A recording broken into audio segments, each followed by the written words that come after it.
আজি একচুৱেলি প্ৰতিবাদী নহয়, আজি আমি মাননীয় মুখ্যমন্ত্ৰী ডাঙৰীয়াক ধন্যবাদ জনাবৰ কাৰণে ইয়াতে সমবেত হৈছোঁ। ৰাজহুৱাভাৱে আমি অসমীয়া মানুহ হিচাপে, অসমবাসী হিচাপে অসমৰ স্বনামধন্য মুখ্যমন্ত্ৰী ডক্টৰ হিমন্ত বিশ্ব শৰ্মা ডাঙৰীয়া, যিগৰাকী ব্যক্তিয়ে অসমৰ খিলঞ্জীয়া মানুহৰ জাতি মাটি ভেটি সুৰক্ষিত কৰি ৰাইজক সেৱা কৰিবৰ নিমিত্তে তেখেতে চৰকাৰ গঠন কৰাৰ প্ৰস্তাৱ লৈ ৰাইজৰ ওচৰলৈ গৈছিল আৰু সেই দিয়া প্ৰস্তাৱ অনুসৰিয়ে আজি তেখেতে যোৱা নিজৰ কাৰ্যকাল চোৱাত অসমৰ খিলঞ্জীয়া মানুহৰ প্ৰায় 1 লাখতকৈ অধিক বিঘা মাটি তেখেতে বেদখল মুক্ত কৰি খিলঞ্জীয়া মানুহৰ হাতত তুলি দিবৰ কাৰণে বা অসমীয়া জাতিৰ সম্পত্তি হিচাপে ৰাখিবৰ কাৰণে আজি সক্ষম হৈছে। গতিকে অসমৰ বহু মুখ্যমন্ত্ৰী আহিল গ'ল, কিন্তু কোনো মুখ্যমন্ত্ৰীয়ে কিমান সঠিক আৰু সাহসী পদক্ষেপ কোনেও ল'ব পৰা নাছিলে। কিন্তু আজি ডক্টৰ হিমন্ত বিশ্ব শৰ্মা ডাঙৰীয়াই এই সাহসী পদক্ষেপ লৈ অসমৰ খিলঞ্জীয়া মানুহখিনিৰ জাতি মাটি ভেটি ৰাখিবৰ কাৰণে তেখেতে যি ব্যৱস্থা গ্ৰহণ কৰিছে, আমি তাৰ বাবে তেখেতক ধন্যবাদ জনাইছোঁ। তেখেতৰ দীৰ্ঘায়ু আমি কামনা কৰিছোঁ, কাৰণ আমি বিশ্বাস কৰিব পাৰিছোঁ যে এইজন মানুহৰ হাতত আজি অসমীয়া জাতি সুৰক্ষিত, এইগৰাকী ব্যক্তিৰ হাতত অসমৰ ভূমিপুত্ৰসকলৰ ভেটি সুৰক্ষিত। আৰু সেইকাৰণে আজি গাঁও বাগিচা বস্তি সকলো মানুহে একাকাৰ হৈ আমাৰ মাননীয় মুখ্যমন্ত্ৰীগৰাকীক আশীৰ্বাদ প্ৰদান কৰি সকলোৱে আজি দীৰ্ঘায়ু কামনা কৰিছে। সেইকাৰণে আমি ভাৰতীয় জনতা পাৰ্টি ডিব্ৰুগড় জিলাৰ সন্মানীয় সভাপতি ডাঙৰীয়াৰ নেতৃত্বত আমি বিধায়ক, জনপ্ৰতিনিধি, দলৰ কাৰ্যকৰ্তা সকলোৱে আমি তেখেতক আজি কৃতজ্ঞতা জনাইছোঁ, ধন্যবাদ জনাইছোঁ। এনেধৰণৰ সাহসী পদক্ষেপৰ বাবে আমি তেখেতৰ লগত আজিও আছোঁ, বিগত দিনতো আছিলোঁ আৰু সদায় আমি তেখেতৰ লগত থাকি কাম কৰি যাম। কাৰণ আমাৰ ব্যক্তিগত সা সুৰক্ষাৰ কথা আমি ভবা নাই, আমি জাতিটো সুৰক্ষাৰ কথা ভাবিছোঁ।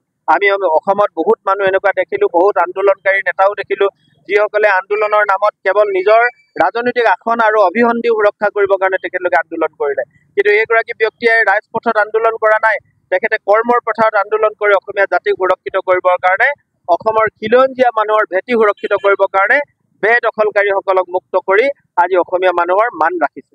গতিকে মই তেখেতক পুনৰবাৰ ধন্যবাদ আৰু কৃতজ্ঞতা জনাইছোঁ। অসমৰ কৰ্মশ্ৰী কৰ্মদক্ষ মুখ্যমন্ত্ৰী ডক্টৰ হিমন্ত বিশ্ব শৰ্মা ডাঙৰীয়া অসমৰে নহয় ভাৰতবৰ্ষৰ এজন জনপ্ৰিয় মুখ্যমন্ত্ৰী।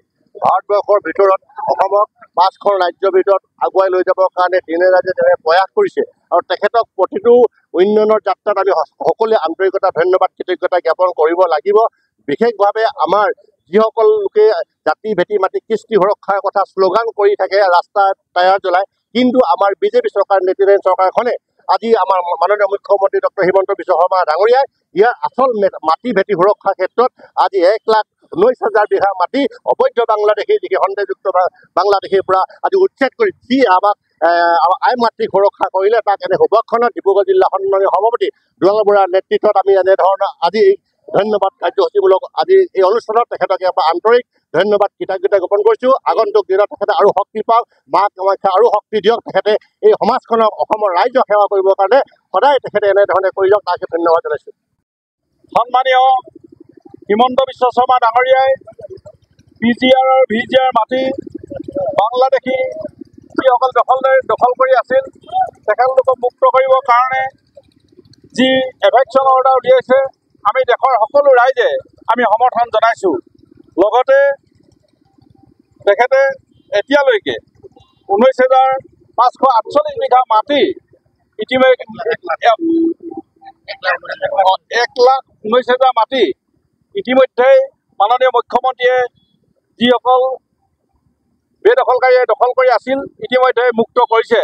আৰু সেইকাৰণে আমি ভাৰতীয় জনতা পাৰ্টি ডিব্ৰুগড় জিলা সমিতিয়ে তেখেতক আমি আন্তৰিকতাৰে ধন্যবাদ দিছোঁ আৰু ডিব্ৰুগড় জিলাবাসীৰ ৰাইজে সকলোৱে তেখেতৰ প্ৰতি আস্থা প্ৰকাশ কৰিছোঁ। আমি ভাৰতীয় জনতা পাৰ্টি ডিব্ৰুগড় জিলা সমিতি সকলো কাৰ্যকৰ্তাই আজি এনেধৰণৰ উন্নয়নমূলক কাম কাজৰ লগতে যিসকল মাটি বেদখল হৈ আছিল তেখেতে মুক্ত কৰি দিয়াৰ কাৰণে আমি সকলোৱে খুব সুখী হৈছোঁ আৰু ভৱিষ্যত দিনত আমি ভাৰতীয় জনতা পাৰ্টিৰ কাৰ্যকৰ্তা তেখেতৰ লগত আমি সদায় থাকিম বুলি আমি কথা দিছোঁ। ধন্যবাদ। ভাৰতবৰ্ষৰ সৰ্বোচ্চ ন্যায়ালয় অৰ্থাৎ সুপ্ৰিম কোৰ্টৰ নিৰ্দেশ মৰ্মে ইতিমধ্যে অসমত থকা PGR যিসকল অসমীয়া বাংলাদেশী দখল কৰিছিল প্ৰায় 8 লাখ বিঘাৰ অধিক মাটি অসমৰ ভূমি তেওঁলোকে অবৈধভাৱে দখল কৰি তেওঁলোকে ইয়াত ৰাজত্ব কৰি আছিল। তেওঁলোকক উচ্ছেদ কৰিবলৈ মাননীয় মুখ্যমন্ত্ৰী ডক্টৰ হিমন্ত বিশ্ব শৰ্মা ডাঙৰীয়াই যি সাহস কৰিলে তাৰ কাৰণে আমি ভাৰতীয় জনতা পাৰ্টি ডিব্ৰুগড় জিলা সমিতি ধন্যবাদ আৰু কৃতজ্ঞতা জনাইছোঁ।